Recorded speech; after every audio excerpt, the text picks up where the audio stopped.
into roll call.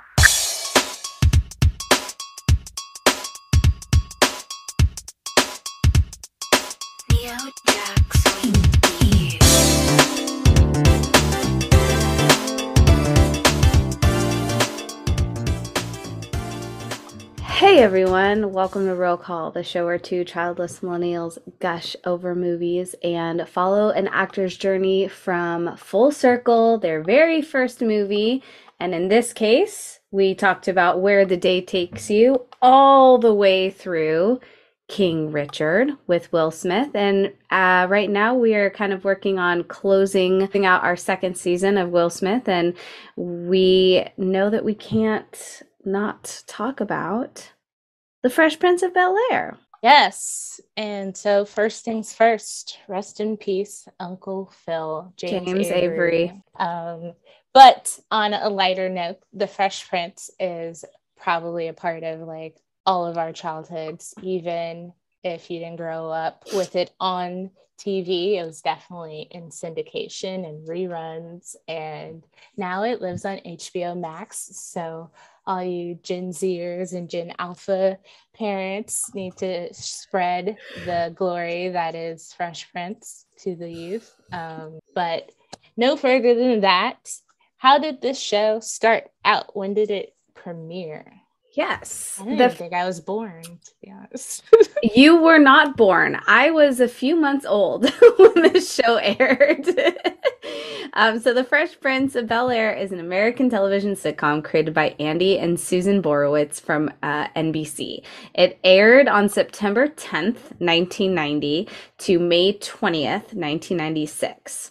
The series stars Will Smith as a fictionalized version of himself, a street-smart teenager born and raised in West Philadelphia who is sent to move with his wealthy uncle and aunt in Bel-Air, where his lifestyle often clashes with that of his upper-class relatives. Known as Smith's star vehicle into television and later his film career, The Fresh Prince of Bel-Air was a top hit for NBC, running for 148 episodes over 6 seasons. We also will be talking in this episode about the reunion special and retrospective reuniting with the original cast.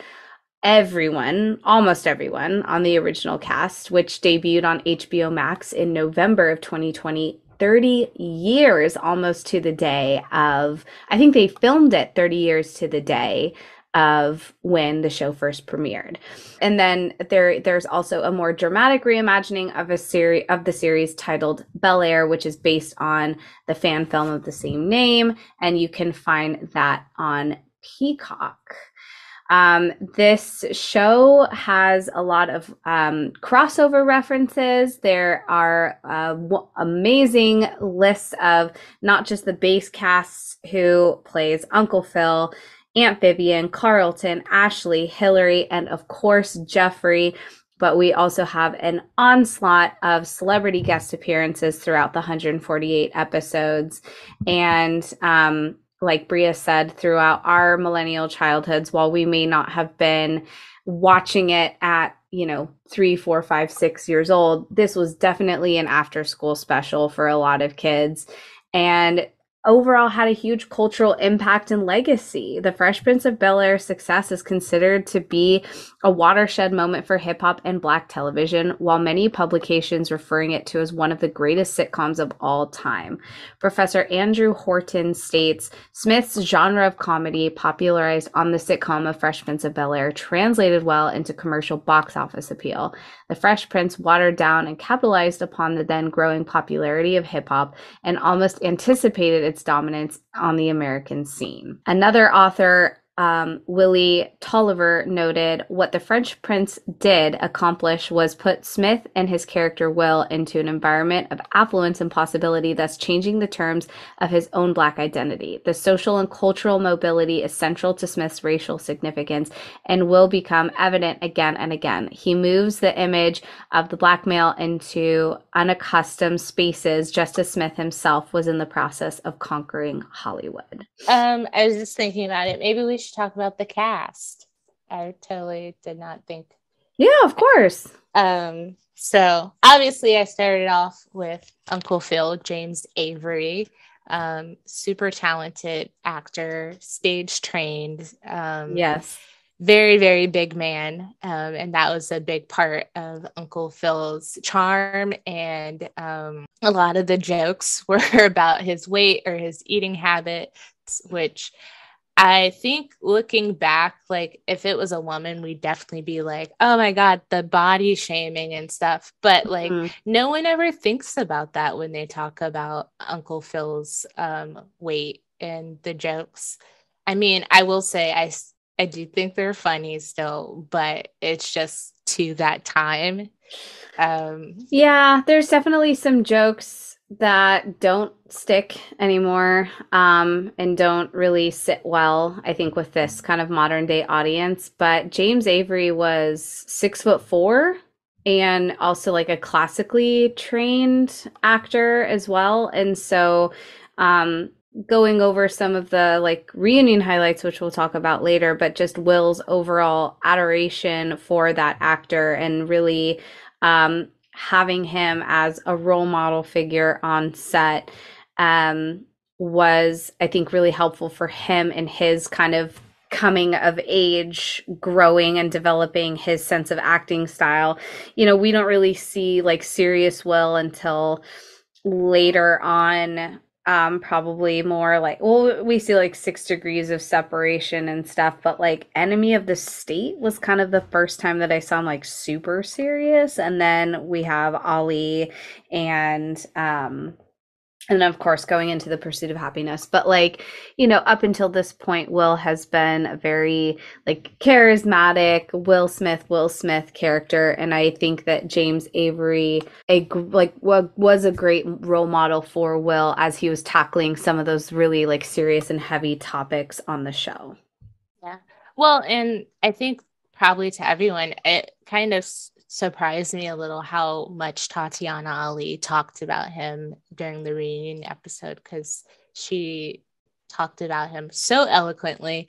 But, you know, she talked about like how he taught her how to be a professional and like basically taught a master class kind of in like acting and probably leading in a cast and being like, you know, the father figure, the leader of, and I mean, I think Will is a leader on the show, obviously, because it's his show, but I think it's important to like the role that James played within that dynamic of, you know, being there for children like Ashley and him and Karyn Parsons. Like he actually called her daughter and she said he took his role as her father very seriously. So it just seems like he was like a really big mentor and father figure to all of them. So amazing. I thought he had a great, obviously he's classically trained, but he was great comedically and seriously. And sometimes like TV dads are either one or the other.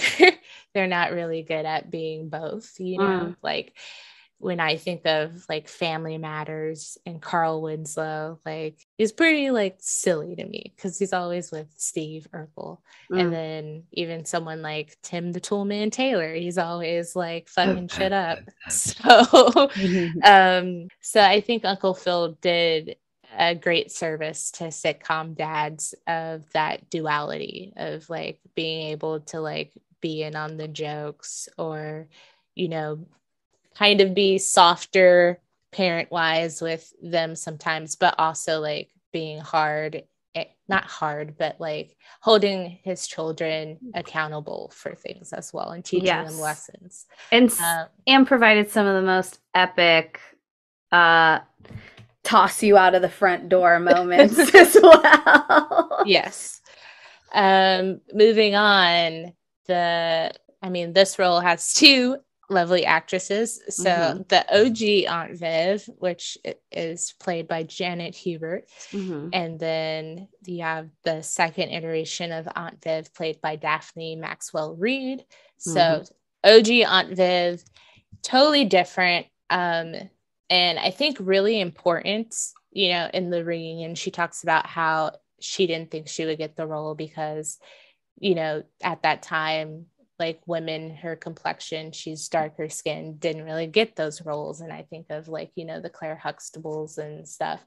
But amazingly smart, very dignified, and still like very like, you know, will put you in your place. She is very much like a Claire Huxtable, who is off, like Vivian was a professor, Claire was a lawyer, and again, you know, very well educated, but still will like read you and like, you know, tell you about yourself. So I mean, I think that's why a lot of fans to this day will be like, you know, that's why she's like revered as the OG Aunt Viv. And like most people, unfortunately, don't really consider Daphne Maxwell-Reid as Aunt Viv. But I think it's sad too that she didn't get to finish out that role. And we'll talk about that because that's a big part of the reunion. But I mean, her episode where she has the dance, where she wants to pursue dance again, that's like one of a top tier episode, the big 4-0. So she had like her moments. I do think, I don't want to say that like I'm like on Will's side or her side, but I do think like it's interesting, at least to me, that like not too many people in the cast stuck up for her when she was let go. And allegedly, like, you know, James Avery had to kind of remind her, you know, this show is called The Fresh Prince of Bel-Air, and, you know, it was Will's show. So I could see like where, you know, you're in the show, you're this well-trained actress, and this kid rapper gets a show, and, you know, there's some sting in that maybe. And so, yeah, it's his show, and you just have to kind of like play by those rules when you're already kind of fitting to this certain conformity as a darker skinned, like Black actress too. I think there's that like added layer to that. But I it doesn't matter like which Aunt Viv you identify with or appreciate more. I think both actresses bring nuance to the character. When going back and prepping for this episode that we're talking about today, I watched mainly like handfuls of episodes from seasons 1 through 3 with Janet Hubert and or Hubert. But I think that what you said of like her ability to have this like certain range where she was just very like, Philip, that's your nephew, you be nice to him. Like she's very mothering and sweet, knowing that that was also her sister's son, like that she had that actual blood relation with Will, fictionally. And then to like one of the episodes I watched was season 1, episode 23, 72 hours, where Will makes a bet with Carlton that he can't spend 72 hours in Compton. And Aunt Viv, like, she's like, I'm gonna get my baby. And she like rips out her hoops, and Uncle Phil's like, where are you going? What are you doing with your earrings? And she's like not afraid to kick some ass. Had some also stellar outfits, like incredible fits with she would do these like really pretty things with different scarves. Like she would have like a scarf kind of like draped over half her shoulder, almost like a half cardigan look. And just really, to me, watching back at some of these episodes was like just classy. Like she just exuded bad bitch classy energy that I was like, I want to bottle that. Yeah, and going back to like her fashion, like for her to be a TV mom in the 90s, like a lot of her looks aged like really well, like and especially like the power suit like outfits, because she's a professor and a professional. Seeing her like in those now, like still just looks really like crispy and again dignified. And I also, to another point that I didn't really think about before, but a big thing that I love about her character and on the show is when her sisters get together, and there's so like much, just it's a lot of craziness. And I feel like that's how it can be with Black families, you know, when like a bunch of siblings get together or like holidays and stuff. And I can't really remember, but I feel like I don't remember any episodes with Daphne's Aunt Viv and her sisters. So I feel like that's a big chunk missing when Janet leaves, is like that dynamic with the women that played her sisters, like, was so amazing with her and believable. And thinking about Daphne's Aunt Viv, I'm just like, man, that like would feel like off to me. Right. But the storyline changes, I feel like, when Daphne comes in, because that's when they have the baby. And then that kind of like carries on this like new iteration of Aunt Viv of being well, I mean, she's always a mom, but like not now you have these like grown children. Ashley's in like high school at this point. Will and Carlton are in college. And then now you have this little baby again. So you see like her role kind of changing a little bit. Which now thinking about it, like I feel like kind of was maybe in a weird way for the best, because I do feel like the original Aunt Viv was a big part of a lot of storylines and things in the first 3 seasons.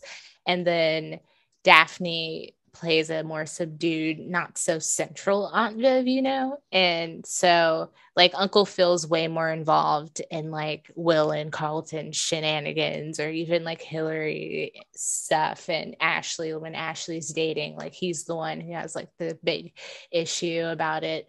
So in a way, I feel like Daphne's character was needed, because I feel like Janet would have felt even more slighted maybe by having her like character reduced to just essentially being a mom at that point, going from this professional, powerful like professor type to like mom, newborn toddler age mom. And then let's talk about Daphne's Aunt Viv. I like her Aunt Viv. I don't dislike her Aunt Viv. I do think that her Aunt Viv, it's weird because I feel like the OG Aunt Viv is like super recognizable and well loved, but I feel like when you see Fresh Prince on TV now, like you catch like a random marathon or something, it's always the older episodes, in my opinion. So you would think in that regard that like people would maybe like Daphne's Aunt Viv, not more, but just like not more familiar. Not shit on it so much, but maybe it's a testament to her role not being so big, you know, and to like her personality and stuff is a lot softer. She's not the take my hoops off Aunt Viv, which kind of, I wonder too, I would like, if I could ask her, I wonder if like what was her approach to stepping into a role that had already been established and then making it her own, and like if that was intentional or if that was just like what they kind of directed her to do or wrote her as. But Daphne Maxwell-Reid also has a history in social issues and stuff and grew up in those things. And so I feel like it's weird to not keep that part of Aunt Viv. Like, I feel like she still could have played that like really educated and like, she just doesn't seem like a professor, and like she seems like she's been a homemaker her whole life. Like they took away that part of Aunt Viv. So I don't know, but I like her. She's definitely like a warm and fuzzier. Not that I don't want to say that Janet's isn't, but that is like the only thing going for this Aunt Viv. In the reunion, Daphne Maxwell had said, like, it's not about which Aunt Vivian you like more. I don't really care which one you like more. I think it just goes to show how dedicated people are to the show, and to this family, and where like the root of the like heart of the show is within this family. So she's like, it doesn't matter which one you like more, as long as you like the show and the characters mean something to you, then that's all that matters. Also, important note before you wrap this one up is she is married to Tim Reid, the dad on Sister Sister. So I always had a little crush on him. On Ray, really? Yeah, because I don't know, he just, Maybe it's just my weird thing with like TV show dads. Like I love. I was just talking about this with Kevin, like right before I came in here and like set up my computer of just like the magic that like sitcom families have, but I think in particular this like this dichotomy between families and a sitcom show usually weirdly centers around the dad. Even in cartoon world, I'm thinking about The Simpsons, Family Guy, like American Dad, like the patriarchy. It is not true. It is the patriarchy, but still growing up there were like so many good examples of like wonderful, sweet, funny father figures to have, but I just always liked Ray. Really? Yeah. So, like, is he like in your top 5 of TV dads? I think that top should 5 then top 10. That should be our closing question. Who are your top 5 TV dads? So think about that. All right. Moving on, I would say let's talk about Hillary. Yeah. Played by Karyn Parsons. Our favorite Valley girl. And our Hillary kind of maybe really opened some doors for like the bougie Black girl vibe. Mm-hmm. Like I'm thinking too, like it's funny because Stacey Dash was on Fresh Prince, but like Dion from Clueless, where would we be without having first Hillary in that role? And so, I mean, she just was like seeing her audition video in the reunion, like it's so funny too. What everyone was like, oh, what was I doing? I'm so bad. But like you can see maybe what the casting people saw in that she just like really embodied Hillary. I can't really imagine anyone else playing her, but she's like one of those characters who's like there and like always like unexpectedly funny in some ways, or you know, just like, oh, Hillary, like that's just who she is. Like when she says like, you know, really vain things, really like dumb things, you're just, you know, you just love her for her being her. And she also had a pretty good character arc where she goes from like this spoiled rich girl to being like kind of a career woman and having like her talk show and all that stuff. And what else about Karyn Parsons and Hillary? Oh, fashion icon as well. God. Yeah, the hats, the suits, and like not just like pantsuits, but like skirt, blazers. It was also incredible. And I like how what you said earlier about like she was unexpectedly there. Like, yes, she was vain and sometimes a little bit like mean and teasing like older sisters traditionally can be, but then would still like show up for people at the end of the day and would still be there for her family and help Ashley out in certain situations. And you're so right, her character development throughout, like she still played a comedic relief for a lot of the show with quip bit funny one-liners and stuff. And again, there's some comedy and lines that don't age necessarily well anymore, but still like I can watch them and like like I was laughing quite a bit at a lot of her stuff. Like one of the episodes where it was Ashley's birthday and she gets her like that the young singer to like come to her birthday. Evan Campbell's character, Little T, yes. And he sings happy birthday and she faints. And then they go on a date and Aunt Viv wants to like, you know, film her getting ready. And Viv's like, okay, all right, well, but where am I going to be? And she's like sitting in the kitchen. She like has her little cup of coffee. She's like, I can't eat. I always get so nervous before a first date. And Aunt Viv's like, this is not your date. She goes, I know, but I'm so nervous anyways. Like there was a lot of times where I can kind of just in a weird way relate to her, but then also being the younger sister, seeing that like older sister younger sister relationship too. Yeah, and she was like the cool older sister, so cool cousin that was like so unattainable. She also reminds me of Debbie Thornberry, where it's just like, you know, she could not be bothered anymore by like, you know, whatever Will and Carlton are doing or Ashley, but like he said, she winds up like there and supportive or like helping them out in some kind of unexpected way. But like, you know, you get this sense that she'd rather be like shopping most of the time. When they were going to have the new baby, there's an episode where each of the siblings are like imagining what their life would be like with this new kid, and Hillary's daydream is like just the kid kind of like pampering her and following her around with like a big fan and like shining her shoes and be like, now what did you learn today? Besides that you're like the coolest older sister and no one will ever be as cool as you, or I don't know, it was just so funny. Like her daydreams, she like wasn't mean like Angelica Pickles, but like sometimes had Angelica energy too. Yeah, like you can tell she's like the oldest sibling. Oh, for sure. That makes me wonder what they're like as kids. Like, and then let's talk about Carlton. Alfonso Ribeiro.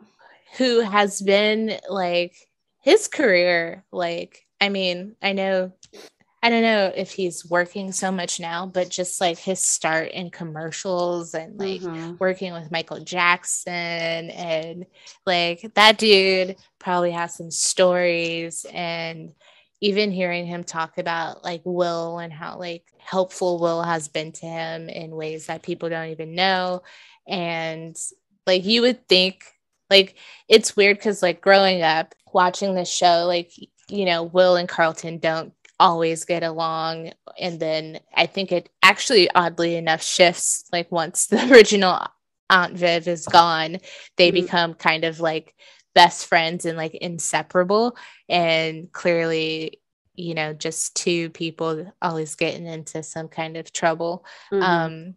He could have been one of those characters who was like, you know, I was just as funny as Will and a big part of the Fresh Prince, and how come it's not me? Or, you know, kind of bitter or, you know, not so appreciative.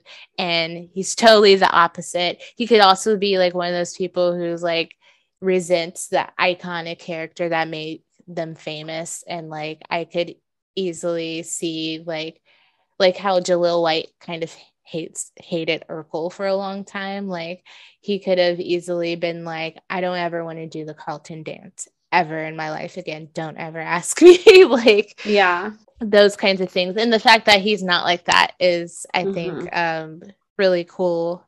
But Carlton is so funny, so iconic. Another I don't want to say breakthrough character, but another pivotal character that shows like a preppy Black kid or a very well-spoken young Black man who might be Republican, but, you know, very conservative, very like, you know, of his surroundings, like being in Bel-Air, and very delusional in some ways because of that. And I think that dichotomy between him and Will being from Philly really helps tell a lot of these stories. And there's a few episodes you mentioned that we'll talk about that kind of plays off of that.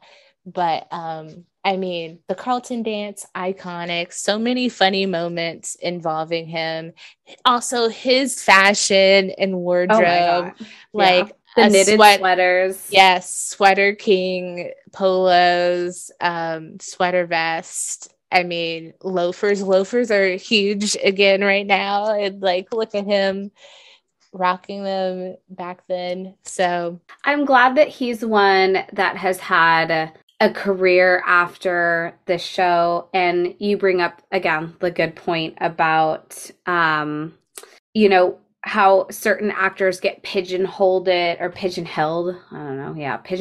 like iconic characters that they've played. It's like the laughing clown situation. Like people say like, oh, hey, funny guy, make me laugh. And it's like, that's not me. Like you can separate yourself from the character. But anyways, regardless, I adore Alfonso Ribeiro, and he has made a really great career as like a host and just a personality of himself, and leans into that it's not unusual. Like he'll throw it because he knows that that's what people wants to see, but also has a personality of his own, is nice, genuine. I like the shows that I've seen him in. He's a great interviewer. Like I feel like he's someone who would be really easy to talk to, and a nice man. He took over Mark Summers in on the Food Network for a while when they had that show Unwrapped. Unwrapped. He took over. I didn't know that, and I loved Unwrapped. But yeah, Carlton, what a awesome dude. And moving on to probably like my favorite fashion character, besides Will, but Ashley Banks, played by Tatyana Ali. It's so cool to see a character on a TV show start as a kid and then, you know, become like a young adult teenager. I feel like we're missing that these days. Like, rarely are sitcoms like family based that way anymore, I feel like. And rarely do we have them long enough, like for a long enough run that we get to see that. I mean, I think that's part of the magic of a lot of the 90s sitcoms, like Full House, is like you see like little Michelle Tanner as a baby and then a toddler, young kindergartner, elementary school kid, DJ as a middle school kid to like, you know, college. But seeing Ashley, like Ashley is totally the little cousin who is so susceptible to Will, and like, you know, obviously is like, oh, this guy's so different than like, you know, my preppy brother and like my snobby rich girl sister. And so he's the cool older brother. Yeah, and I think you can see Will's impact rub off the most on Ashley, like, and I think that's just part of like her age, but I think that dynamic is cool. Allegedly too, on IMDb, like her and Will didn't really get along at first because he kept messing up his lines, and I think that's so funny because can you imagine like I feel like there's a movie like this, but like some little kid who's like this trained actor and, you know, you're like new and the star, but they're just like, I can't do this. You can't even act like, you know? There was a moment in that in Quentin Tarantino's latest film, Once Upon a Time in Hollywood, where Leo goes on set to film something and he's not necessarily washed up, but he's struggling in his identity of like outgrowing certain roles. And he goes on set with this like young actress who's just like, oh, don't call me by my name. You need to call me by my character's name. Like, I'm in character. Like, don't you rehearse your lines? Like, aren't you prepared? And he's just like still trying to memorize what he's trying to say. Like, but I think too, what your point that you made about we don't really see this growth of characters as much anymore.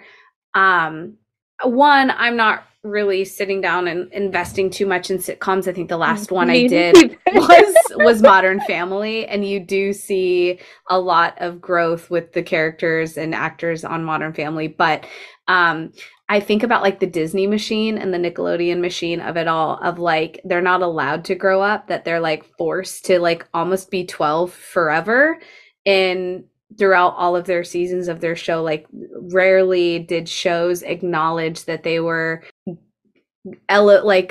graduating to different grade levels and like moving up in the world. It was like always the same plot, like always the same setting and characters, and like the plot was kind of predictable over time. And I wonder if that's just the like to the actor's standpoint of fitting this image of like pre-pubescent kids and kind of staying that way for as long as you can force yourself to look and act and dress that certain way. But anyways, that just made me like think for a second. I was like, oh, that's right. We don't really see a lot of like movement and age. I mean, Modern Family and Blackish are like the only two family sitcoms I can think of that are recent-ish. And Goldbergs, maybe. But again, like, I don't watch. Yeah, fresh off the boat. Okay. Yeah. We're just old people who are just like, they don't make shows like this. But I digress. Ashley Banks. Yeah. To see her grow up and to see her also become like super cool, super, like, again, I said, like, another fashion icon. Like, I feel like I saw on Tumblr and Pinterest, you see, like, if you look up like 90s fashion, or even if you narrow it down to like 90s Black girl fashion, Ashley is up there. Like, from the like baby doll skirts and dresses and the Doc Martens and like the jean vests and all those things, her hair, like her bangs and stuff, amazing. But even like younger Ashley, super super funny. And again, like, seeing how Will rubbed off on her was a big part of the story. Like the episode where I think she's like in like some kind of classical instrument lessons, and so Will's like, why don't you learn the drums? And that classic scene where Jazz is drumming and stuff, but you know, where and the pink room, oh my god, her room, that set was so amazing. Everything was like this blush pink, like velvet bedspread, blush pink carpet. I mean, I wish we saw their rooms more. Yeah, for sure. But you know my weird obsession with like 90s carpets. I'm just like, oh, I want to scrape a little piece of that. But that episode's super iconic because Will's like dancing, and that's like everywhere all the time. Like, I think it's the first episode, or like the episode where they have a dinner party and Ashley says grace, but she raps it. And she's like, thank you, God, for the stupid food. That was funny. You know, those moments, the moments where the episode where Ashley is getting bullied by this girl at school. And so Will is like, you know, you got to act like crazy. And then like, mind your business. Like, that's so iconic and quotable. The episode where she sings Art Respects because she is becoming a young woman and Uncle Phil's still treating her like his little girl, which I think all girls can relate to. Yeah. Like, it's such a weird shift with like especially your father when you're like, you know, getting into boys or girls, whatever, but becoming a young woman and being interested in dating. I'm not a parent, but I kind of get it. Like, even seeing my niece grow up and like, she's a beautiful young lady, but it's weird to think like, damn, she's 18 and like she like drives and like God knows what she could be getting into. And I think that's what goes through parents' heads, you know? And so that episode, great. But yeah, Ashley, I think, is another amazing character arc of just growth. And usually sometimes like the younger kid is just always like the dumb younger kid. And I think they gave her a lot of She was moments. smart. Yeah, that too. Very smart. But I think they gave her a lot of moments to really shine. And I love Ashley. Yeah. They could have gave her a spinoff. Yeah. Fresh Princess of Bel-Air. Like, following her to college would have been cool. I don't know. Yeah. But college shows never work out either, apparently, for some weird reason. So, who else? Am I forgetting anybody? Geoffrey, yes. Geoffrey, another. There's a lot of comedic relief on this show. I know. I like that it doesn't just rely on one character. Like Family Matters really relied on Steve and Carl for a lot of the comedic relief, and Waldo. But Geoffrey is so funny because I feel like he probably has like an amazing ass like burn book on the Banks family. And it's just like these people, like, you know, and he's British and just a classic butler stereotype in some ways. Like, he wears the tails, he addresses everybody formally still. The first episode, you know, he calls Will Master William, and Will's like, hey, what's all this Master Will stuff? Like, you don't have to call me that. And he's like, no, it is tradition to establish a difference between the help and like the family that they work for. But he really is a part of the family. Like, he's involved in so much of what happens with the Banks. He's also a catalyst for a lot of the like references to Uncle Phil's weight, because he's always making him snacks and food and stuff. Or, you know, whenever he makes stuff, like maybe he's like, of course you'll like it, you eat anything or something like that. But he also has some episodes too, which he's like, there's a central Geoffrey storyline where like he goes on a blind date with Naomi Campbell and Will is super jealous because she's hot, obviously. The Dead Poets Society episode where he pretends to be this great poet, that's pretty funny and iconic. There's another one where like I think he's like in the house by himself, and I just remember he has like a tie around his head, and like I think he's like in his boxers and he's like dancing around the house and stuff, like his risky business moment. He helps bail out the boys a lot, so love Geoffrey. He's like solid help. Yes. And the way that the actor Joseph Marcell like delivered the lines too, it's when you play someone who is still an important part of the family, but maybe might not have as much like screen time as some of the other characters, you, I think, have to be really intentional with how you deliver some of your lines. And it was sometimes like the straight man deadpan comedy that we would kind of refer to back in like Men in Black with Tommy Lee Jones a little bit, with like the way that he just like was very like quick to turn the humor back, but it was very subtle and it wasn't like delivered in this over the top comedic way that maybe Will would have done it. And I think that it's funny because they're very like opposite personalities of each other, but like Geoffrey, in my opinion, had some of the most like funniest digs, funniest like sick burn, man. And it's like, it's always funny when like, it reminds me of like when the quiet kid in class speaks up and then they have something like really funny to say and they roast the like loud, annoying kids. And you're like, yes. Yeah. Oh my God. Just genius one-liners. Whoever wrote Geoffrey dialogue, A+ to you. Yeah. Jazz, maybe just a little bit, because our favorite person to ever get tossed out of a house.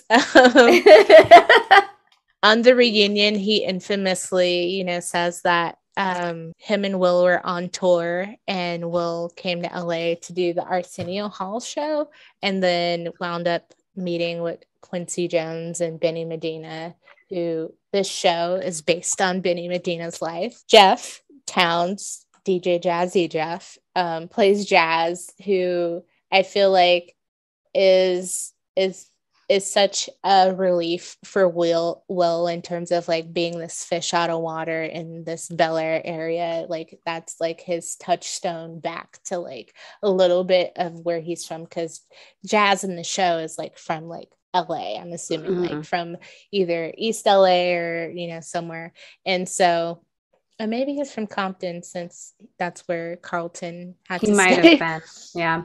But, you know, they both love rap and hip hop, and like also their iconic ass handshake, like, and his infatuation with Hillary too. That always, I mean, I get it, because there's always definitely probably some guy who's like super into you, but you're just like, I don't even know why you think this would happen. Yeah, but don't hold your breath. I didn't see anything against Jazz, but I just think probably cultural difference in upbringing. Like Hillary's just like, ew, like as if like, yeah, ew, as if. I think it actually would have been kind of fun to see them together, like enemies to lovers. Yeah. Yes. Because I kind of love, as much as, you know, I'm not always the love plot rom-com thing. I do like that storyline. I ship it, at least. I don't mind enemies to lovers as much as I dislike friends to lovers. Yes, I like enemies to lovers more than friends to lovers. Even though friends to lovers like is the ideal situation in life, is of course that like, you know, you kind of establish like, I like this person, they're cool, they're funny, blah blah blah, and then shift into romance. But I can't imagine, like, I feel like enemies to lovers doesn't really happen in real life, where you hate somebody for years and then all of a sudden you're like, you know what? Hey, big head, like, you're kind of cute. There's an episode, I think it was at the end of season 1 or possibly beginning of season 2, when Hillary gets a job with one of the guest celebrities of Queen Latifah. And she's like her personal assistant, and Queen Latifah like gets a little crush on Will. And so they like make a bargain. Hillary's like, hey, if you go on a date with my boss, I'll go on a date with Jazz and we'll like, you know, put an end to it.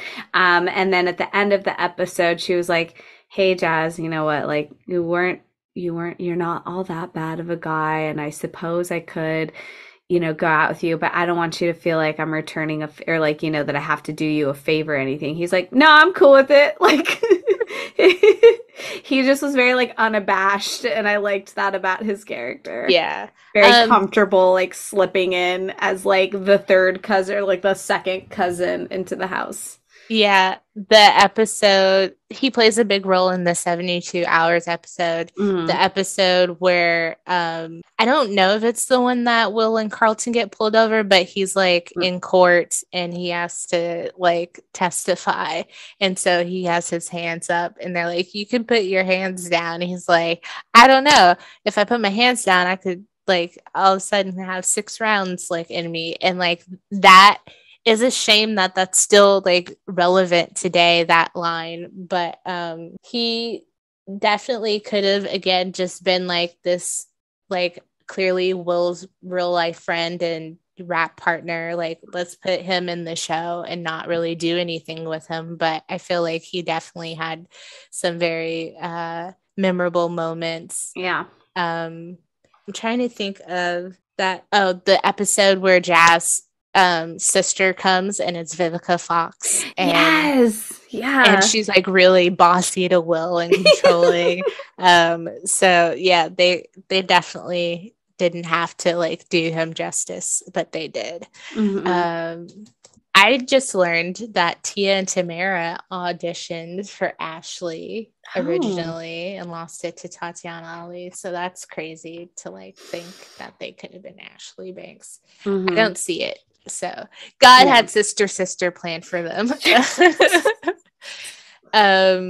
But yeah, let's talk about Will. And so how Will got this role. You would think, you know, it was just like, oh, Will Smith's this hot hot rapper, the Fresh Prince of Bel-Air. Let's give that kid a show. It did not happen that way. Like I said, this is Benny Medina's sort of life story, and he pitched it and was teamed up with the legendary Quincy Jones, who, when you watch the show and you see their names in credits, like you're like, I think I know who that is. But like sometimes there's like multiple people with the same name. Like maybe there's 2 Quincy Joneses. And getting older and realizing that the music producer Quincy Jones like helped like get this show together is like, he's just a genius. But Will tells a story in the reunion that he was in LA, gets invited to Quincy Jones's birthday party, and is invited like, oh, I have this show that, you know, we're pitching, you know, you should audition for it, and like, hey, come to Quincy's party.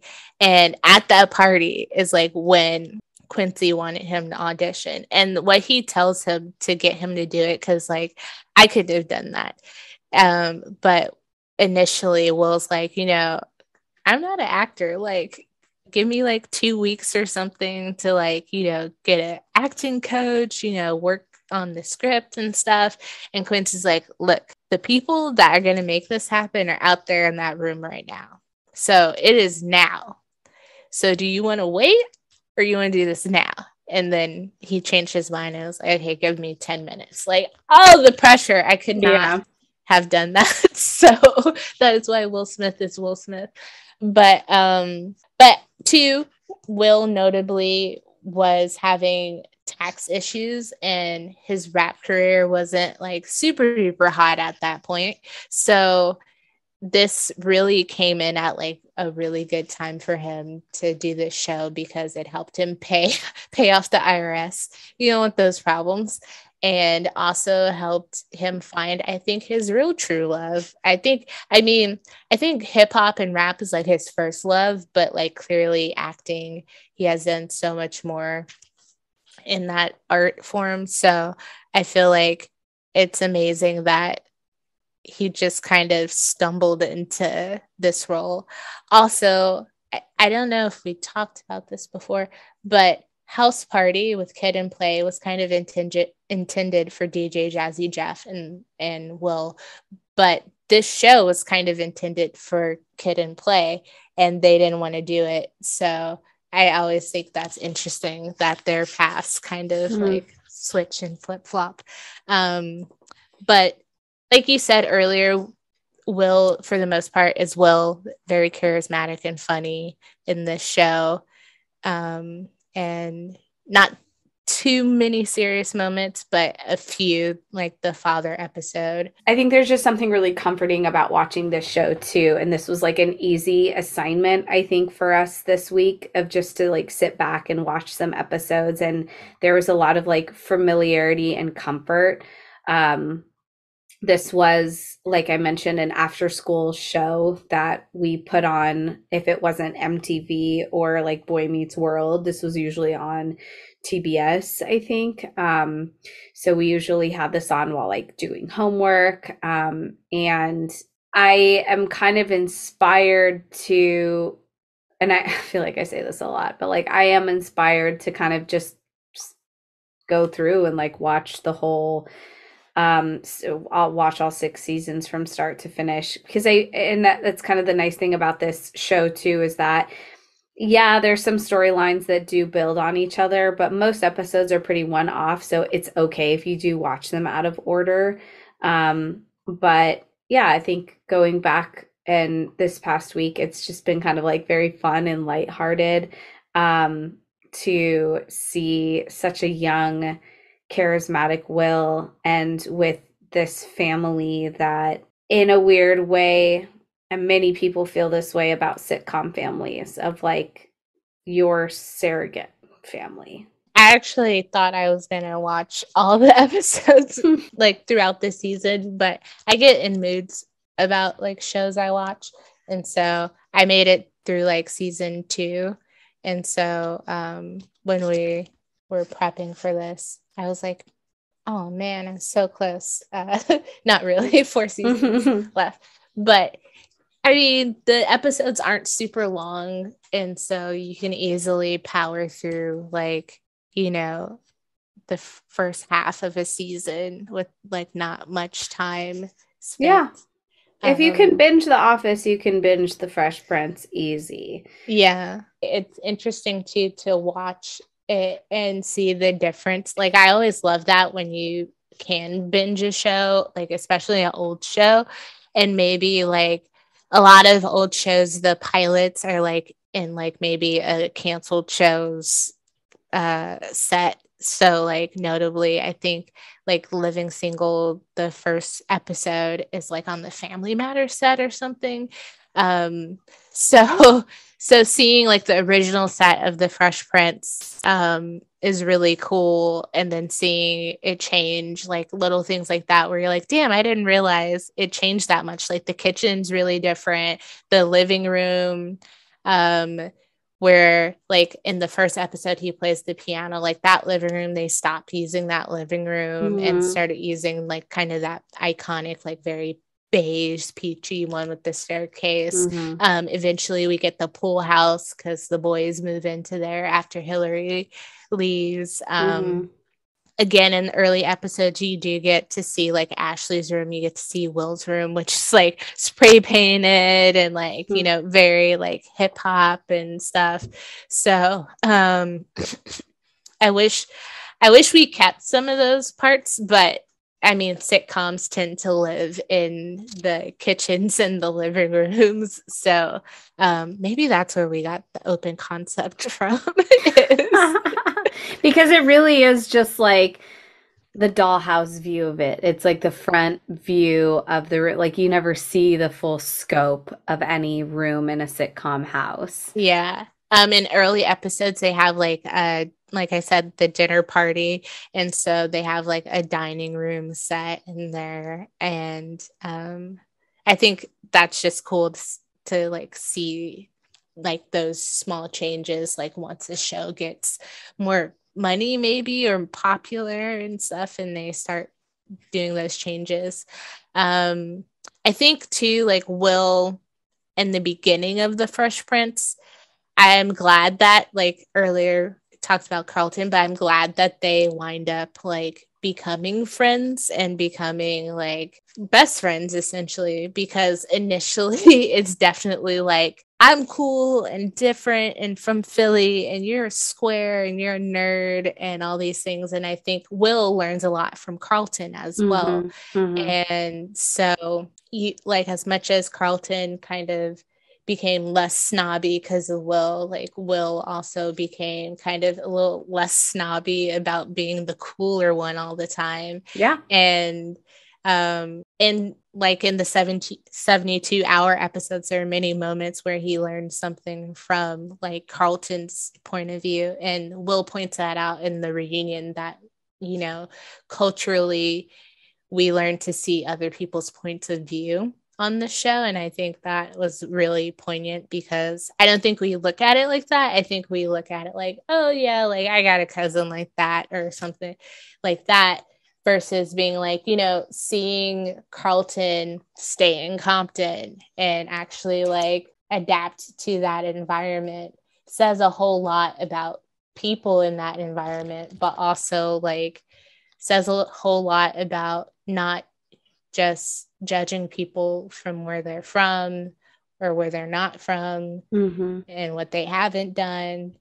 So it's a Pride and Prejudice kind of situation of like meaning that like the main basis of the book Pride and Prejudice of like you have so much pride that you don't realize your own prejudice against other people, and then eventually you realize that like you can learn a lot from others at the end, and that you don't have to like have this like fixed mindset or attitude. And not necessarily like, I feel like Carlton and Will competed a lot with each other as like brothers kind of normally would, and but at the end really had not just, I feel like they started out as cousin frenemies and truly ended as brother best friends and people who like had each other's backs and openly said like, I love you, I care about you. Yeah, that's where I was going with that. Because there's some early episodes like Will makes the basketball team and he's the star and Carlton gets all jealous. And so in like the final seconds of the game, he, instead of giving Will the ball, takes the shot and misses it.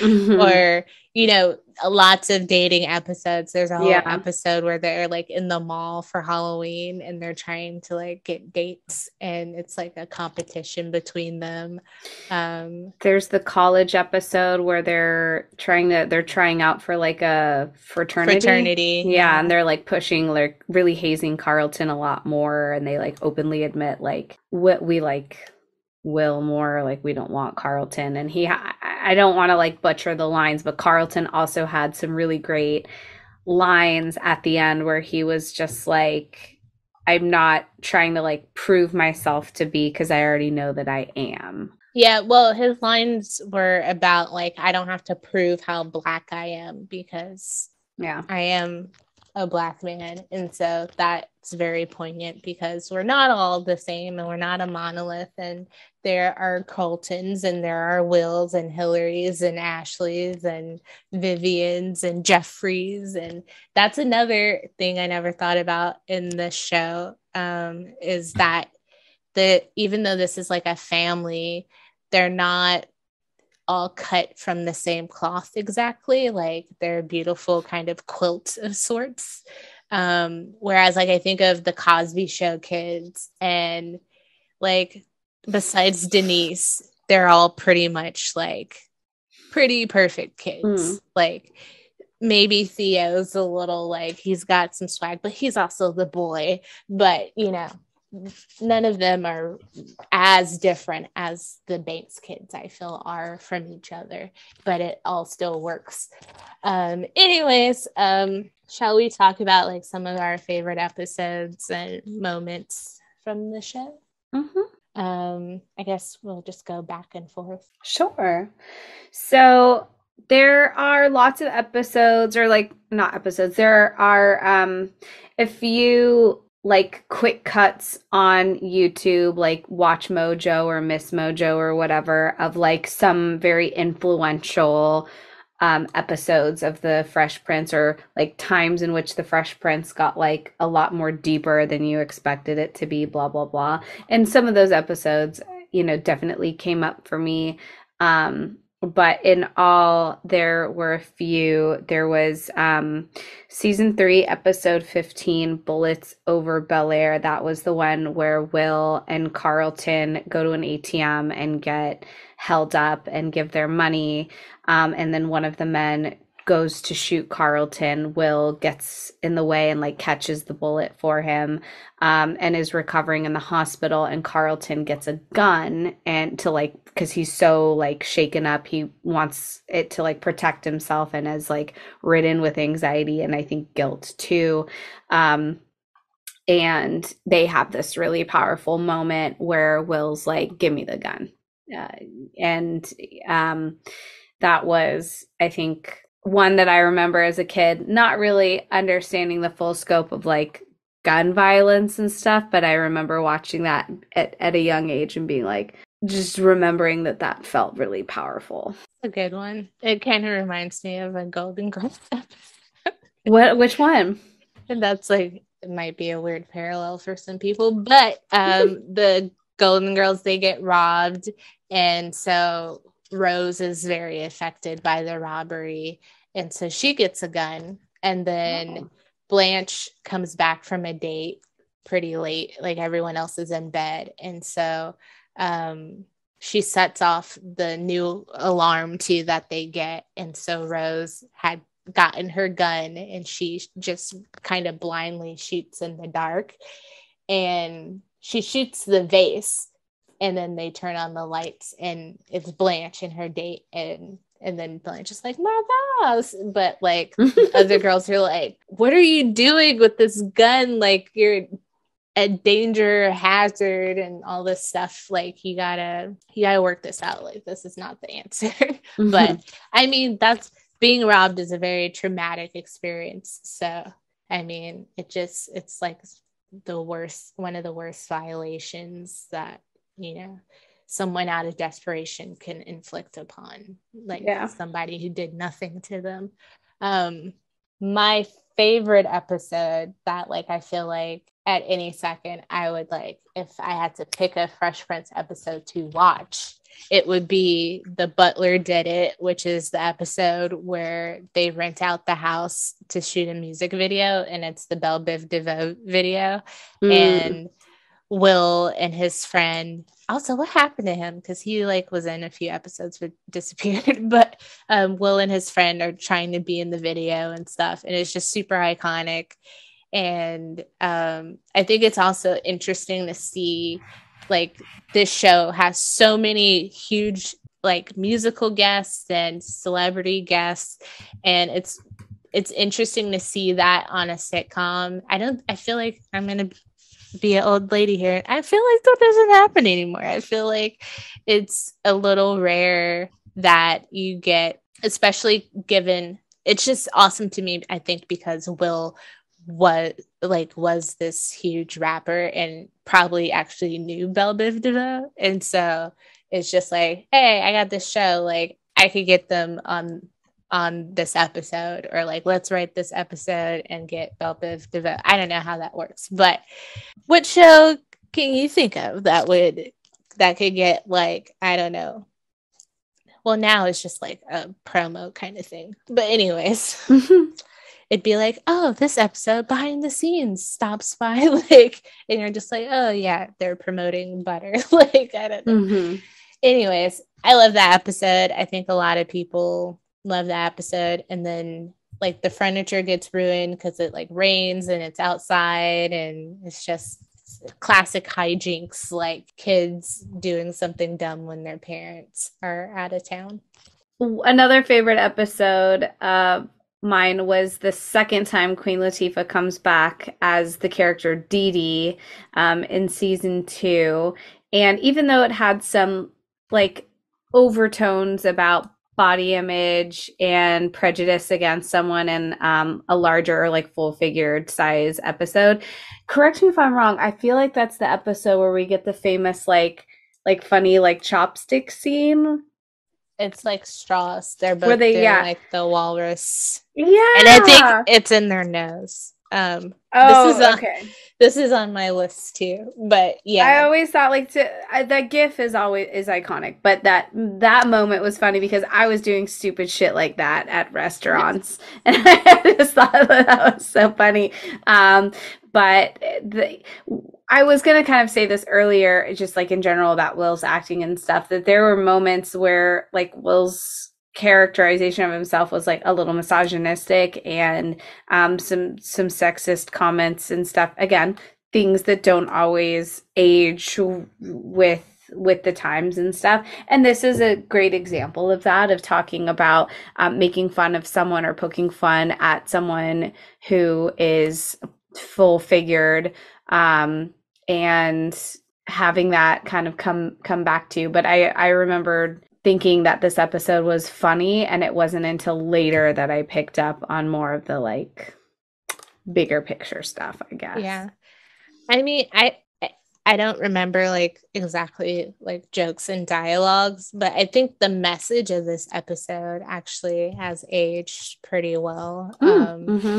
Because of that like body image. And I wish too that you saw a better lesson learned for Will in this, because like one thing too, like throughout the show is like he is notoriously just dating all these chicks, and that's a lot of the plot for him. Sometimes it's like a crazy date like the one with Jazz's sister, or someone likes him, like one of Uncle Phil's exes who's like obviously older is like very into him and like wants to kind of Mrs. Robinson like sleep with him.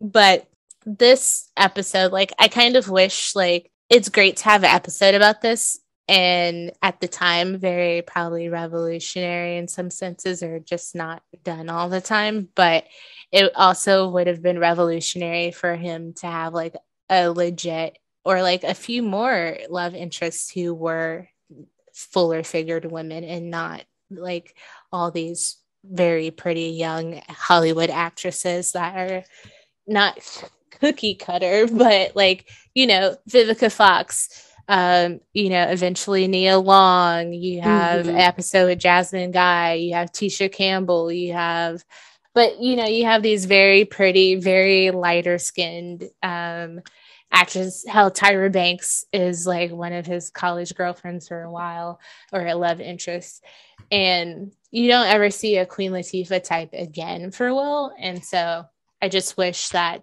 like, yes, he learned that you can be attracted to someone that is funny. That's another thing. It's like the stereotypical, like, I'm the funny, fun, like heavier girl that you might not consider just because I don't look like what you think you're attracted to, but like you have a good time with me, but you're ashamed to date me. Like, and I wish he learned that lesson, and we could have saw him like action wise through his dating learn that lesson by going out with some girls who were fuller figured and similar to Queen Latifah's Dee Dee. We shared that episode. That was on my list.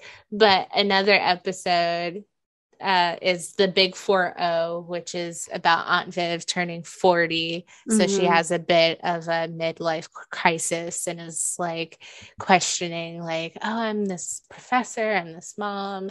And I guess she used to be a dancer. And so she's like, I'm going to pursue dance again. And so she goes to these dance classes. And at 40, they're kicking her ass, is not what she remembered, but she sticks through it. And so the big iconic part is like they have this, I don't know if it's an audition, but like they have this big routine. And so they do it. And she goes full out, is like kicking ass. And I actually feel like I've seen someone do that as a Halloween costume this year, is that unitard Aunt Viv. But so she's kicking ass in this dance routine, and then at the end she like collapses, or like right outside the classroom door. Oh, and another big part of that is like the younger women in the class like trying to like, you know, kind of age shame her and be ageist against like the fact that she's older in there. But that's just, I feel like an episode everyone like always loves too. But there was I didn't write this down, but there was also and speaking of dance competitions, when Will takes Carlton for his 21st in Vegas, and Carlton like Viva bets lost wages. Yeah, they like bet all their money, and then they enter a dance competition. And then that's where we hear, for you Gen Zers out there, a popular TikTok audio. Bam, bam, bam, bam, bam, bam, chugga, chugga, chugga. It's by the Sugar Hill Gang. Okay. I think it's Jump On It. Oh, right. Yes. But that was always so funny and stick out to me. Yeah. I mean, I kind of remember like the prior stuff of that episode, but I feel like too, it's hard because there's just so many clips from the show that have become like GIFs, or, you know, just memes. That section that has become like shown over and over again. So I definitely know like the dance and all that stuff and their outfits, like they cut up their outfits and stuff. But I feel like I don't remember the lead up to that as much, like off the top of my head. But that is a very iconic episode and scene. Another one we kept referencing is the 72 Hours episode, which is when Carlton goes to stay in Compton because Will bets him. It's like, I bet you can't last 72 hours in the hood. And so obviously Carlton's very preppy and, you know, conservative. And so he goes, and then when Will comes back, he's like totally like street and like talking very street, and you know, is not afraid to like check him. It's like, we got a problem, you know, and they call him C Note, I believe, right? And so that's funny. And also just another commentary again about not judging a book for its cover and all that stuff I said before. But I think that episode resonates with a lot of people too, especially Black people, because it's like, we may have like, you know, people who live in not so great neighborhoods and people who are like upper middle class and stuff. And it feels like this divide. But at the end of the day, like, you know, we all exist together in some ways, or like, it's not like if those people weren't put in a better situation or vice versa, like we wouldn't figure out how to navigate those things. Anyways. Yeah. Then another one that comes to mind is when Uncle Phil has a heart attack. That was season 4, and it's called Home is Where the Heart Attack Is. And that was kind of like leading up to it, where his Uncle Phil's doctor was telling him to like eat healthier, and then Will was like, nah, just like indulge, like Amphibian like steps out or something, like goes out of town or something, and like Uncle Phil's not like being held as accountable to his diet, and ends up having this heart attack. But the person that it really ends up affecting the most is Carlton. And throughout this season, you can see so much of how Carlton idolizes his dad and loves his dad and wants to be him and sees him as this role model of success.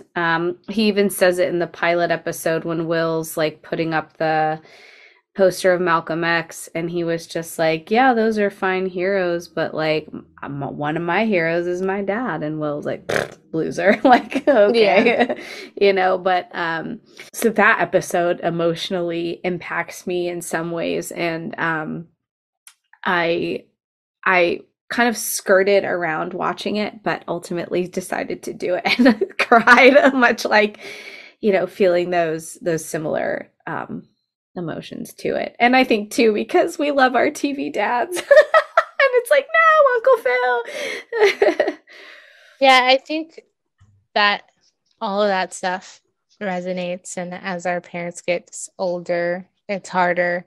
But too, like, Will has to like very kind of aggressively like tell Carlton to go visit his dad. Mm-hmm. And he also kind of brings up the fact, he's like, you have a dad. I don't know where my dad is. And the fact that like you're willingly like avoiding going to see him just because you don't want to see him in this state like is not a good enough excuse.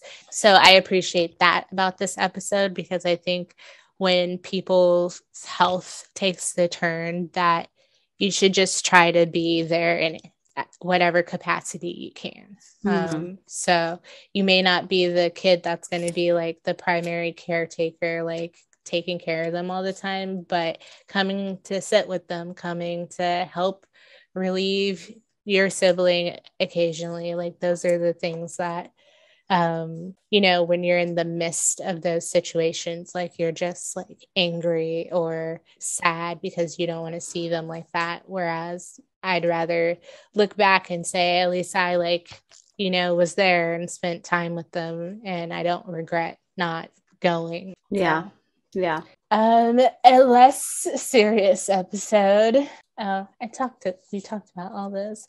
Another iconic one, at least, is the one where Will has to perform with the grade school kids, and he's like in the sunflower costume. That one's pretty funny. Of course. Yeah, I forgot about that one. Lots of people. Is that an Ashley school play? I don't think it's Ashley. I feel like it's like a Billy Madison situation where like he needed credit or something, and he has to like do this performance with these kids for something.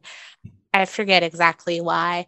Oh, an episode I wanted to talk about is the episode where his aunt, which is like Vivian and his mom's youngest sister, is getting married, and she's eventually throughout the show she's married to this white guy, but they don't know he's white. So they're all like, they come. That's another episode with like all the sisters, I'm pretty sure. They come, and so they're all excited, like, oh, congratulations, and like, where is he? And I remember like Will said something to him, like thinking he was like the help or like the taxi, which is weird because usually racially it's flipped. But it's like, hey, what's up, man? And it's like, so where's what's his face? It's like, this is him, and they're all kind of shocked that he's white. I think those episodes, and it reminds me of another Golden Girls episode, but those episodes about like maybe an interracial couple and those kinds of scenarios, like that stuff was still, it's not new because Loving versus Virginia, but like I think in media, like we didn't have as much interracial relationship representation on TV and in movies, and if it's very rare. But I always think that's funny that he's like the one white guy in the family, like at the things, like even when they go, I think they go like for Christmas, they go to a cabin and they all get stuck together and stuff. And those are like funny episodes. I was just gonna venture into like some notable guest stars, and especially like women that were love interest for Will. There's lots of just celebrity cameos. Of course, there's a Orange Monster cameo per like most 90s media can't escape him. But like, you know, Bo Jackson, I think there's an episode with Evander Holyfield. There's a pretty funny episode with Vanessa Williams where she's pregnant and she gives birth in a limo, and her and Will are stuck in traffic in the limo. And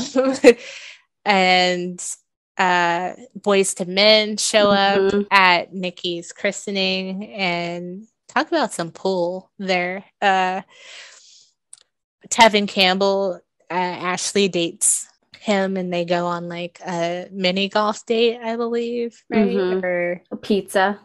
Yeah, and he sings for her birthday. Yeah. The episode with Don Cheadle where he plays yes, Will's friend from Philly. Yes. Chris Rock is in an episode where he plays a comedian, and then like he also is in drag and plays Will's sister. Right. Or not Will's sister, but Will's date. Chris Rock's character's sister, but I don't think that aged well either.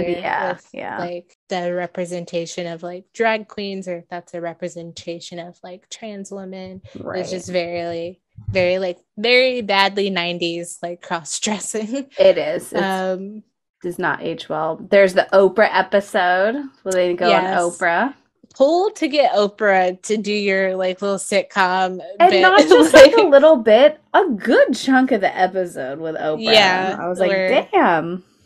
There is the episode we kind of mentioned where Hillary wants to pose, or is offered to pose for Playboy, so they go to the Playboy mansion, and Hugh Hefner is in that episode.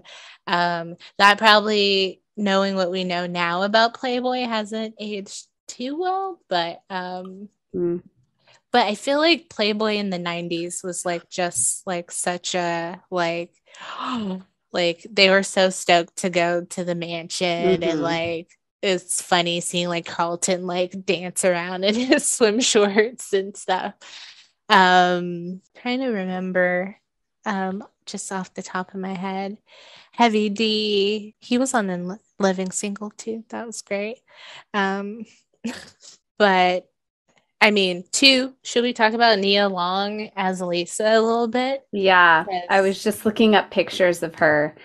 She looks different from how she looked in Made in America. A shorter hair style, but like I love women in short hair. I find something like very attractive. And some of her fits throughout her character on the Fresh Prince. There was that episode where she's wearing like high-waisted black pants, like an Argyle cardigan, and suspenders. Will was in the hospital, and she was visiting him. So great. And that's when he proposes, right? Maybe. Also, the episode where Lisa's dad comes, and he's played by John Amos from Good Times fame, but he takes Will flying, I think, and then they get like stuck, or his like parachute. I feel like maybe I'm remembering this wrong, but I mean, the Lisa years are very interesting. Because that was season 5. I think it was 5 and 6, so it's like towards the end, and they were like engaged really quickly. And I think we look back, also fashion icon, but we look back on Lisa fondly. But I think reading up on the show, like thinking about it, like she was just Will's girlfriend. Like she didn't have much to her character besides that, you know?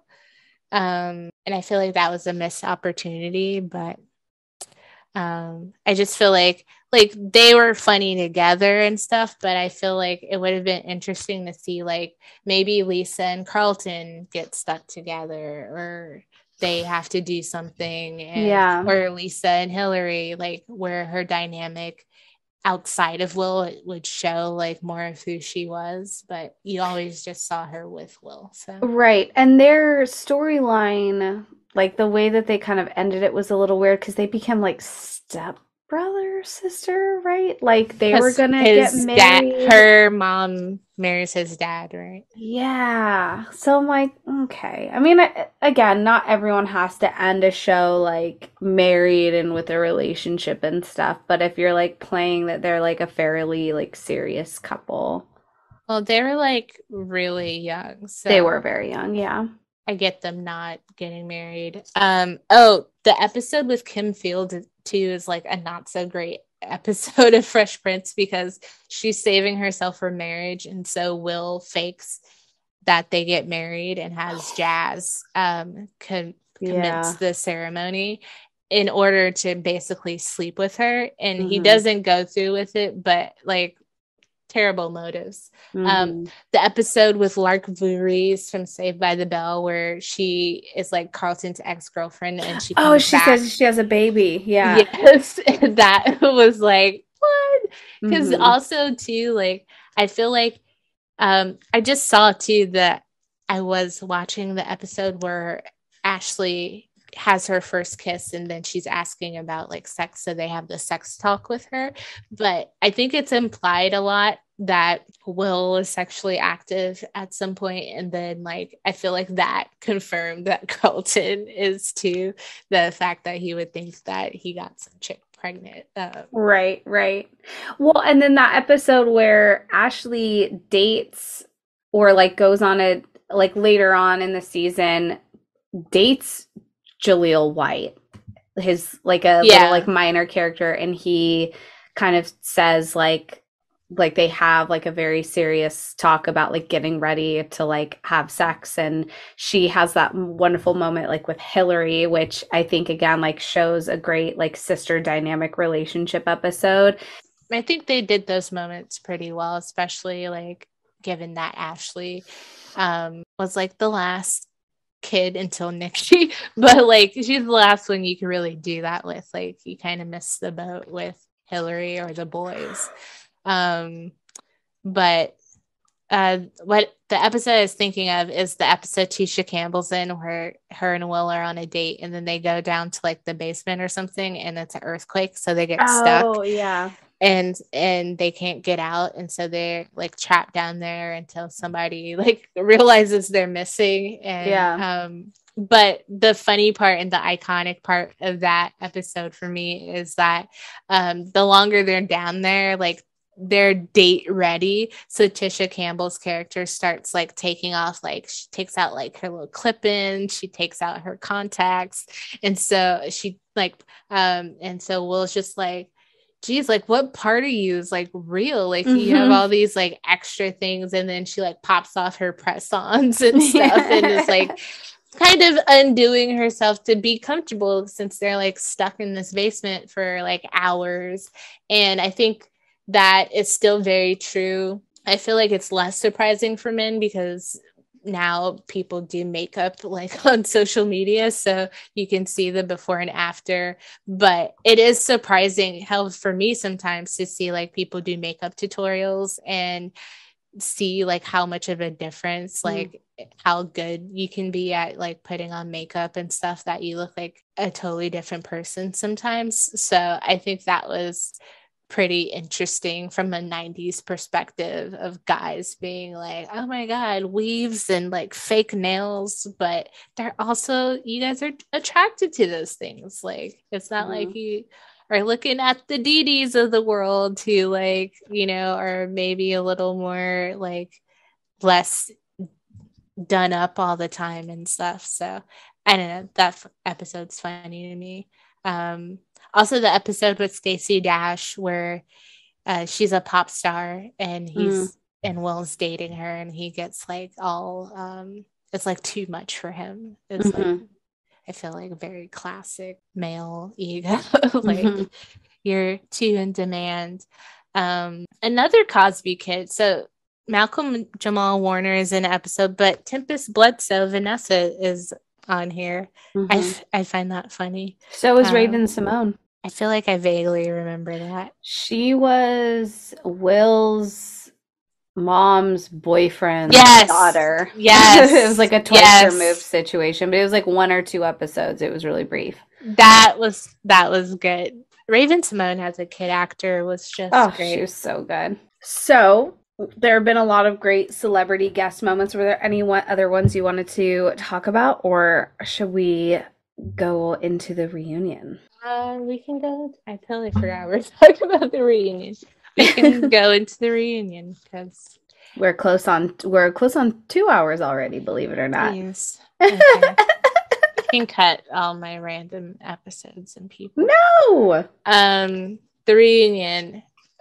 How excited were you when this was announced? Because there's been a lot of like cast reuniting, whether that's for like an Entertainment Weekly cover or for a sit down special. This one was high on my like excitement list. Weirdly, I was more excited for this than like seeing like Men in Black 3. You know what I mean? Like reboots of certain franchises or like, you know, Bad Boys. I was like, okay, another movie. But then I was like, ooh, a reunion. That's fun. And I knew nothing about some of the drama behind the reunion. And so when watching it, I was learning a lot for the first time. And I I really had no idea. Well, so I think it is dope that they recreated the set and had it there. That was pretty cool. It was a little different. It wasn't quite the same, but same vibe, same essence. I think they were on the same lot or like the stage that they used to film on, but I'm not sure.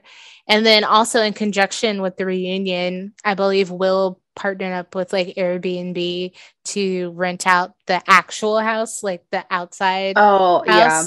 And that was cool because he did a bunch of like promo stuff with that, and they decorated it to kind of have some Fresh Prince elements, like some graffiti art and bright colors and stuff. But I think it was just amazing initially, like to see how excited they were to see each other, and they all kind of trickled in like in pairs and stuff. Like I think Jazz and Geoffrey came in together, or like Carlton Alfonso came down like the steps, head down the stairs. And so it was exciting to see them all together. And of course, Daphne Maxwell-Reid was there on the set. I enjoyed. We also learned that Will was a terrible actor when he started and very nervous. And so he remembered everyone's lines, which crazy. It baffles me how actors remember lines anyways. So I can't imagine remembering everybody's lines in an episode. But, you know, they talked about that and they showed clips of him like mouthing the lines to like when like Don Cheadle is talking to him, he's like mouthing what he's saying. And they all talked about their auditions, which I kind of talked about a little bit when we talked about the characters and the actors. Were there any other parts like in that like stood out to you in their discussion? Oh, I thought it was funny that they really were like poking fun at Will, at his acting. And also the fact that they kind of knew that they were joining this show that was starring this like young kid rapper, and kind of like wondering what would eventually like become of the show, not sure how long something like this would last, but then ultimately being very grateful for being part of something that was like so influential and iconic to just overall pop culture in general, but like very niche specific 1990s pop culture. Yeah. I liked their reactions to their auditions. Like, I think it's always funny because like we remember them as these characters, but like they're human beings. And so as a human being, it's always weird seeing yourself like when you're younger and being like, oh my God, like look how young I look, or like, what was I wearing? And so like Alfonso was wearing a tracksuit and he was like, how did I even get this job? Like, why did I think that was okay to come up to this audition for Carlton in like an Adidas like swishy tracksuit? And then Karyn too, like her outfit, like she had like one of those really bad 90s dresses, like that just looks like the polygamy like sect dresses that are just like really dowdy looking. And then she had like these like witchy pointy like heels on. I was just like, ooh, yeah, that one's not so great. I thought it was interesting too that Daphne talked about, you know, I got offered, or like I got suggested, like most actors, like, oh, there's a show coming out, you should audition for this, like this could be good for a mom role. And so she heard about the Aunt Viv role and auditioning for it, and then they were like, yeah, there's a show with this rapper, and she's like, nope, no thank you. Yeah. And I think if it was any other rapper than Will, then absolutely be like, I might pass on that at that time, not necessarily now. But I just think that's funny. And then she wound up in that role anyways. And then they talked about James and his role as Uncle Phil. Very tearful moment. Yeah, that's where Tatyana talks about like his influence on her. Will talks about that amazing episode, you know, where he's like, why doesn't he want me, man? And like what it took for him to have that moment, because I guess he was struggling. Yes, but what James Avery supposedly like whispers in Will's ear after like he like brings him in for a hug, it was almost like, now that's how you act, or like you act and act, kind of like something along the lines. He was just is like, that where Will stole his Bad Boys line? Maybe. Like, now that's how you shoot. That's like, how you tried. That's how you. It's just like, now that's acting. I'm like, that's Uncle Phil's way of being like, he acting out here. Yeah. And then there's footage of him like backstage, like in his dressing room, and Will, like, I think they shot this for like a behind the scenes kind of episode. And Will's in his dressing room with him, and he has like this huge artwork thing of Billie Holiday, and I forget the other guy's name, but a well-known jazz artist. And Tatyana talks about like how much he exposed her to like Black art, and Alfonso talks about like his music and the amazing music he would play from his dressing room and stuff. So you just really get a sense that like he was this like very big, warm, like loving kind of guy. And I think it was Tatyana, she's like, you know, there's people who plant seeds, and like James was like one of those people. I feel like we're just tiptoeing to the main part.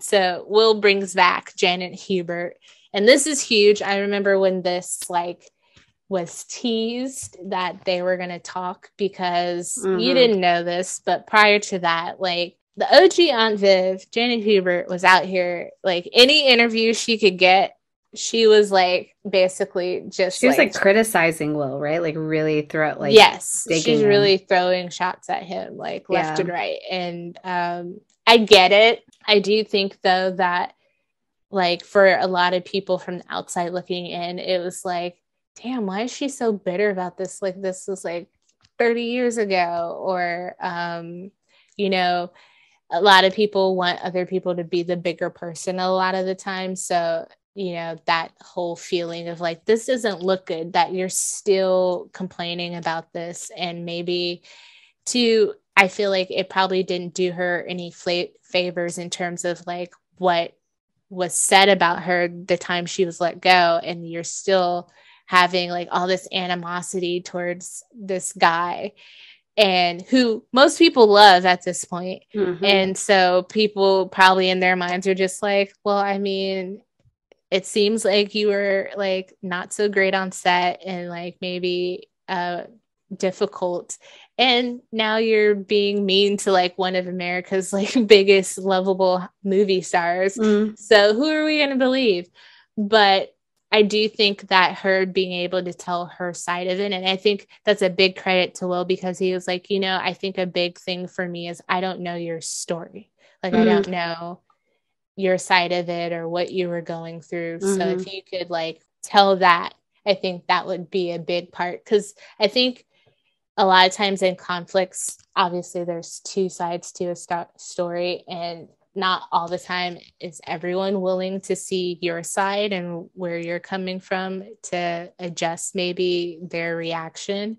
And so I think as a 21-year-old man, like, who's like this huge sitcom star, rapper, movie star dude, it's probably really hard for Will's ego to care even a bit like what Janet Hubert was going through or like what her issues were. So I think that was a big part. All to say that obviously I think most people have finally moved on from this and are happy that they have reconciled. What do you find surprising since you didn't know about this issue?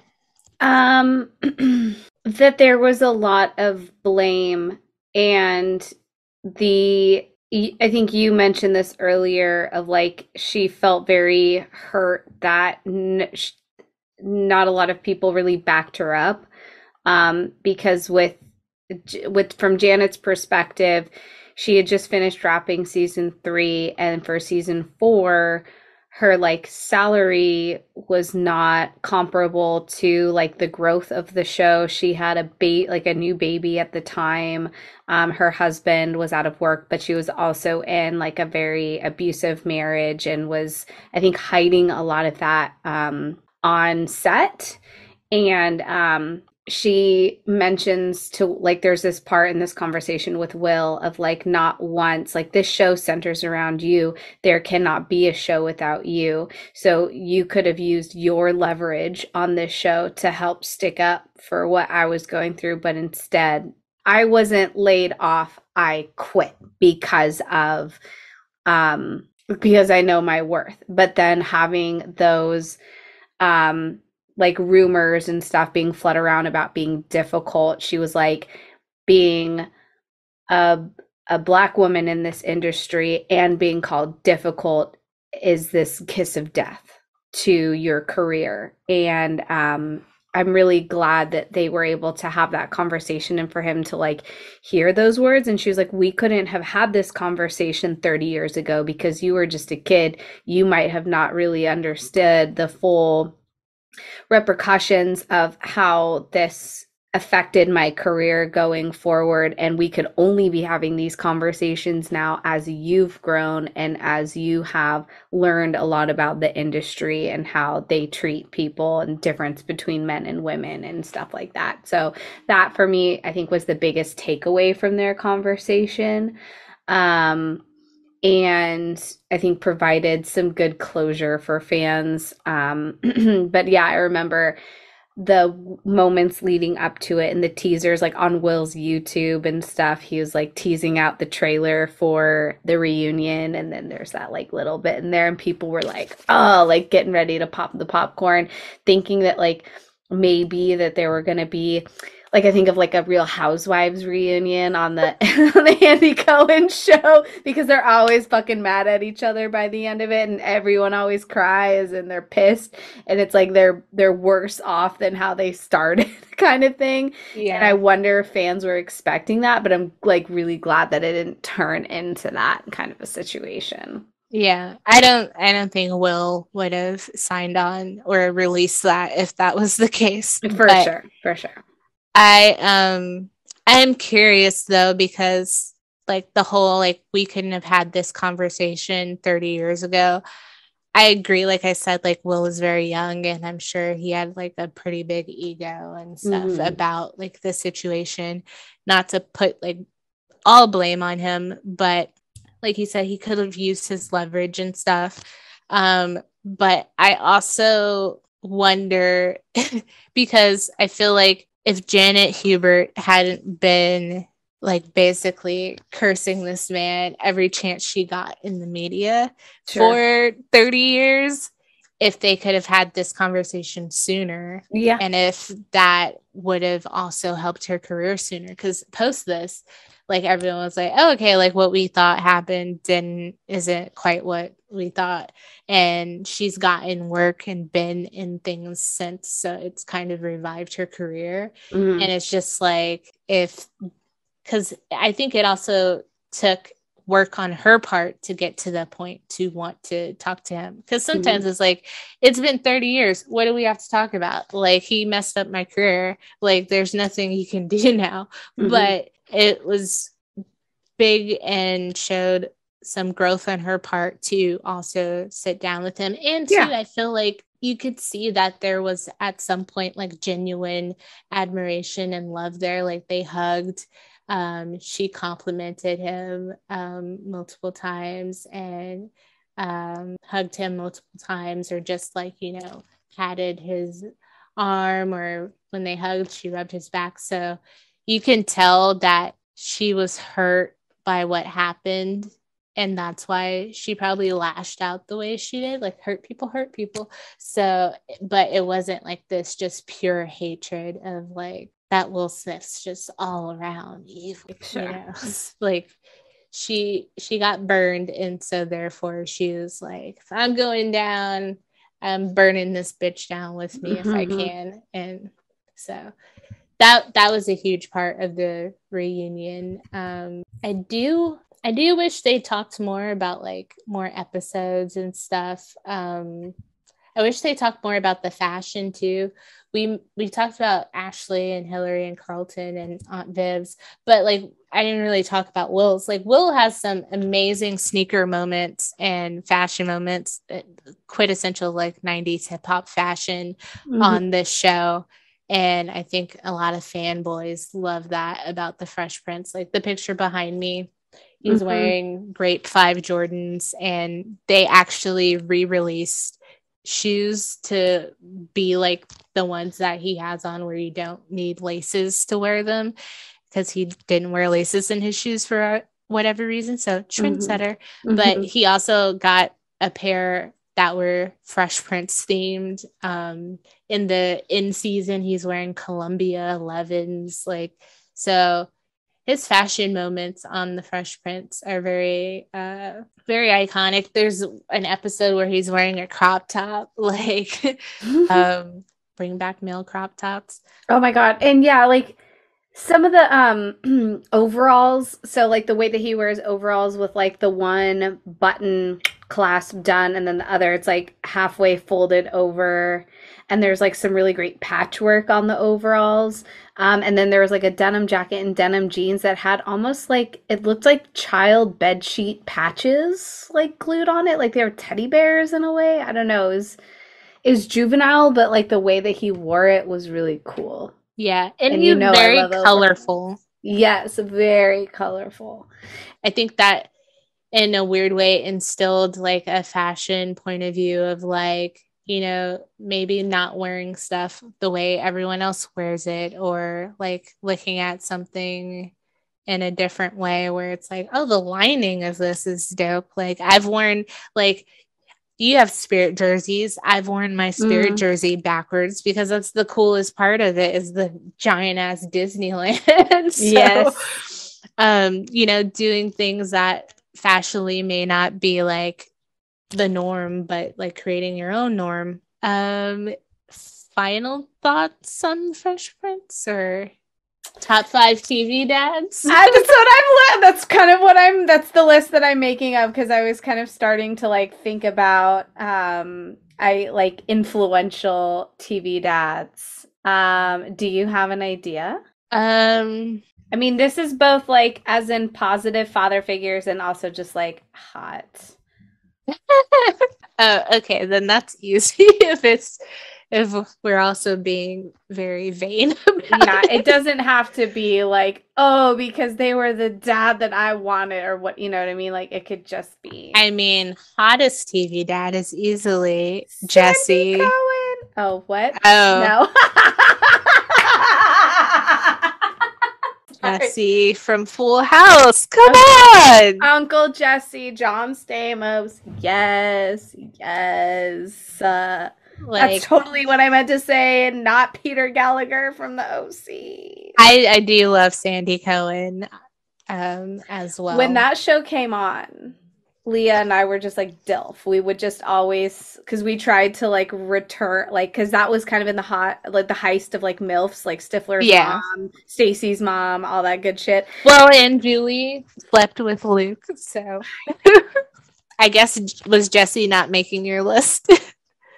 Honestly, I would pick Bob Saget over Uncle Jesse, because I think considering Danny Tanner's like circumstances and being a single father and having his brothers help him out, but single father to no boys in the family but 3 girls, and not really knowing what to do, and just really doing the best you can. I feel like you tricked me, because Bob is consideration, but when she said hot, I was like, well, Uncle Jesse. Well, I'm sorry, in a weird way, vintage Bob Saget with that feathery ass hair.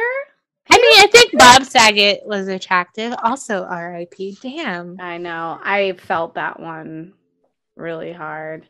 Okay. Well, as an actual father, Danny Tanner is like in the Hall of Fame of TV dads. Like, so gentle, so like willing to like sit down and talk to his kids, and really cheesy, so much so that Bob Saget in real life had to be like, I'm this really dirty ass raunchy comedian. I'm not this like Wonder Bread dad.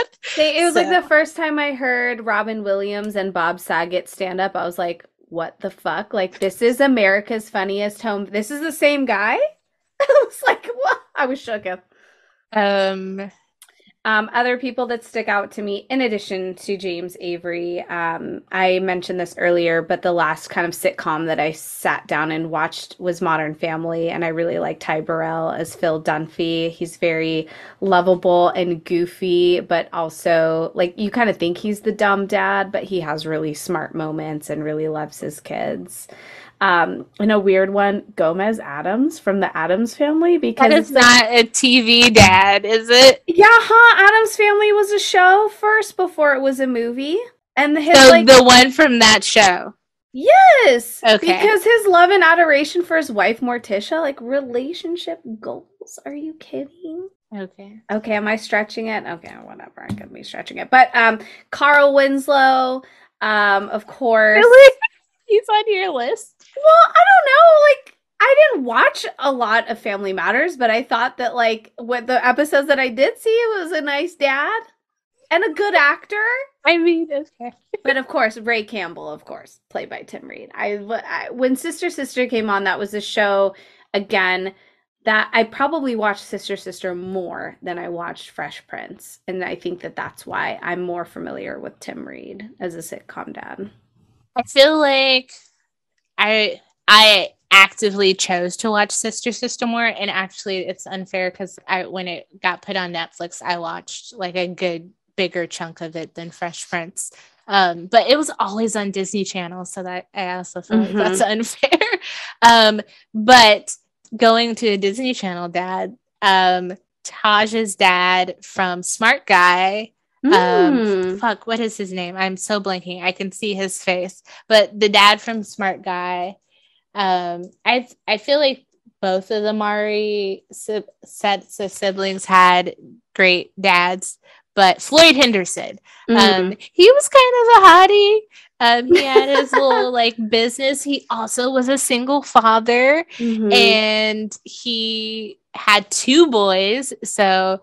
And 1 daughter. And so seeing that dynamic of like how he was with even like going from like a kid like Marcus, who might be like considered, I don't think he's a fuck up, but like he's the rougher around the edges kid, whereas Taj's TJ was like super smart and like this genius, and then Yvette was also really smart and a good student. Like seeing that dynamic of how he managed like those different personalities in his kids, and how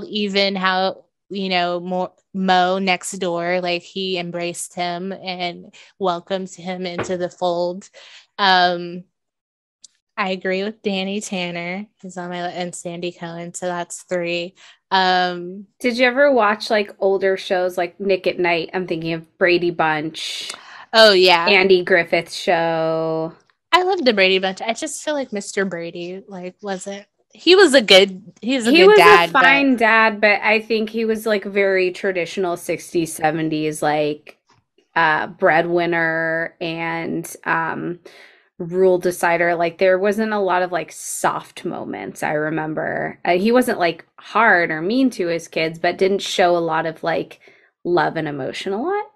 Yeah. I mean, I think Tim Taylor is an iconic TV dad. I don't think he's a good one. I agree. And I was nervous about mentioning him. I was like, he's an honorable mention because he's not the best dad, but like ho ho ho ho. Yeah. Like I mean, yeah. Also, Home Improvement is so 90s. Like, not a dad, but a great male figure, Mr. Feeney on Boy Meets World, and now we're just like totally off topic. But underrated Jason Seaver from Growing Pains, mm-hmm. played by Alan Thicke. I loved him. Yeah. He was a babe too, so that's a hot dad point. And then probably a controversial pick, but also obviously Uncle Phil. So maybe that's my 5. But I was also gonna say like Cliff Huxtable was a good TV dad. The actor and the comedian who played him, very problematic man, but like Cliff Huxtable on the show, like pretty decent dude. So I'll leave that at that before we get into more of that. But yeah, Uncle Phil to round it out. No pun intended. Okay, Geoffrey. Just saying. That's a Geoffrey dig. Anyways, okay. That's enough. Go watch some Fresh Prince episodes and let us know your faves. I tried to ask the people, nobody responded, but feel free to harass us on social media, on TikTok, Instagram, what's that other app? Twitter, YouTube. Drop your favorite Fresh Prince episodes, your memories, your fashion moments, all the things, and be engaging. Be engaging, but respectfully engaging, you know what I mean? Stick another what are we sticking? Stick another Tums down your throat, chug some milk, don't get some heartburn, because next week we're gonna continue on our IMDb rabbit hole where we will be blessed with James Lipton. We're gonna be watching Will Smith's episode of Inside the Actors Studio, and also talking about some of our movie bracket faves and standout performances. But anyways, this has been another episode of Roll Call or Didn't.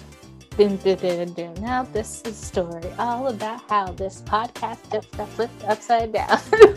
And that's it. Bye. And cut.